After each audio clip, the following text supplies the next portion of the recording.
What's good, Silver Game? Back here with another reaction video. And today we're going to be reacting to something educational, man. Now, I know.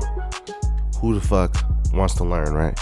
But I thought this video was very, very interesting and very, like it has a lot to do with what's going on right now as far as like just understanding money and understanding the currency that we all use today, which is dollars. So let's go ahead and get into this reaction video.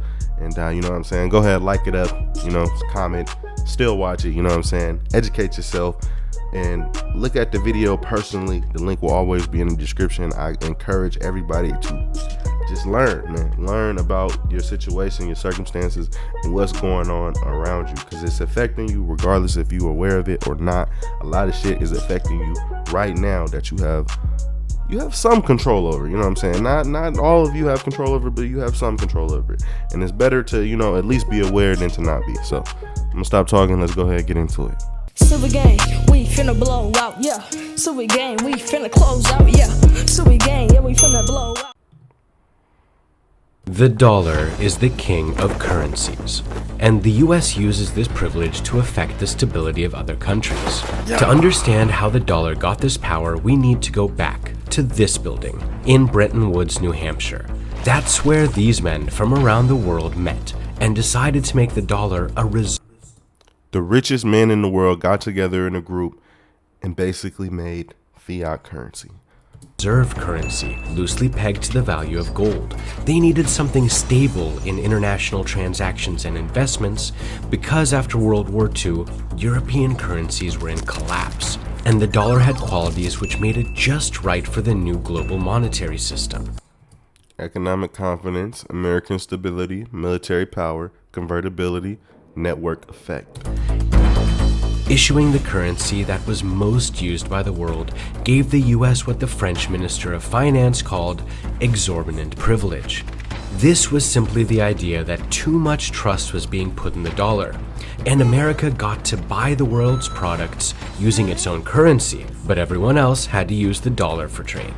By 1966, foreign banks held about $14 billion worth of US dollars, but the US only had $13.2 billion in actual gold reserves, and most of that had to cover domestic holdings, and this caused concern.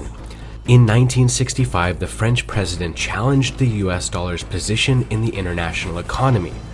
Then in early August 1971, France launched a naval warship carrying its nation's US dollars to America to exchange for gold at the official exchange rate. But as it approached, Nixon had a secret meeting at Camp David. The results Them niggas was like, nah, you not finna get your gold, my nigga. Of which aired on national television on August 15th, 1971. I have directed. And this is the day, August 15th, 1971, President Richard Nixon opened Pandora's box. And if you know anything about Pandora's box, you cannot close that shit. Secretary Connally to suspend temporarily the convertibility of the dollar into gold or other reserve assets. And that was the end of the dollar's convertibility to gold and the Bretton Woods era. But the dollar... And now basically what this means is the dollar is backed up by nothing and only backed up by our faith and trust in it. Yeah. It's pretty fucked. Let's keep watching. Dollar's dominance continued. The fiat system replaced the gold standard. This meant now that paper money, currencies like the US dollar, the British pound, and the Indian rupee, had intrinsic value in itself. People's confidence in that particular currency would determine its value. So if a country just prints more money, that would lead to inflated prices, which in turn would devalue the currency. Under this system, the dollar became entrenched as a means. Just think about it like this. Ask your grandma how much bread used to cost, and then go to the store and buy some bread. That's inflation. And think about if bread was 10 cents back when your grandma was growing up, and it's about $5 now. I don't know exactly what it is, but I think it's like, what, $3-5, somewhere in there. Think about how much percentage that has gone up from then till now. That's how much inflation there is.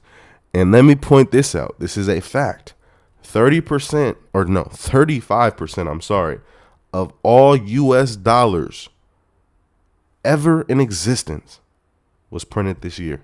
Or, sorry, it's 2021 now. Was printed last year in 2020. 35%. Trillions and trillions of dollars were printed last year. And 35% of last year's money was all printed money ever. 35% of it was just printed last year. Out of all the money ever printed in the world, 35% of it was printed last year.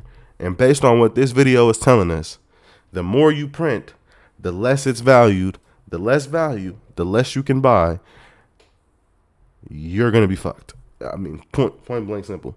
I mean, we're going to be fucked. Not just you. Me too. All of us. Like, we're screwed. Means of international exchange, and this comes at a price, especially for emerging markets. They start borrowing dollars when the US reduces the interest rates, but when the rate goes up, it can cause financial instability for the borrower. For example, the Latin America debt crisis in 1987 and the Asian financial crisis in 1997 were both triggered by the outflow of foreign investment due to a change. Look at what's happening in Ethiopia right now, and all these other countries, man. And it's not just because, you know, they're beefing. Like, you know what I'm saying? It's because all these governments is in cahoots with each other and is siphoning millions and millions of dollars from these people. In US interest rates. In spite of that, it is still proving difficult for emerging markets to pass up the dollar. The 2008 financial crisis cast a lot of doubt on its future as a global currency because of the reckless behavior of US financial institutions. But as the Chinese yuan and euro strengthen, will the dollar maintain its dominance? And that's the end of that video. And this is from a year ago. There's some more updated versions of this. I definitely suggest that you go check out and learn, like, you know, what the value of money is and how value is brought or given to something. You know what I mean? Just get more understanding of what you use every day in your life. You know what I'm saying? But regardless if that's a credit card, a debit card, a cash, whatever that may be, learn what it is for real, so you can be aware and, you know, save yourself a lot of money and a lot of heartache later on. I would definitely not suggest saving money right now. Definitely keep investing. You need to at least, I would say you need a 35% return on your money this year to even keep up with inflation. So I'm not a financial guy. I'm not, you know, I have no financial background. Most of my knowledge comes from straight YouTube videos. So don't listen to me, but shit's gonna hit the fan, and shit's been fucked up for a while, and it's just been accumulating.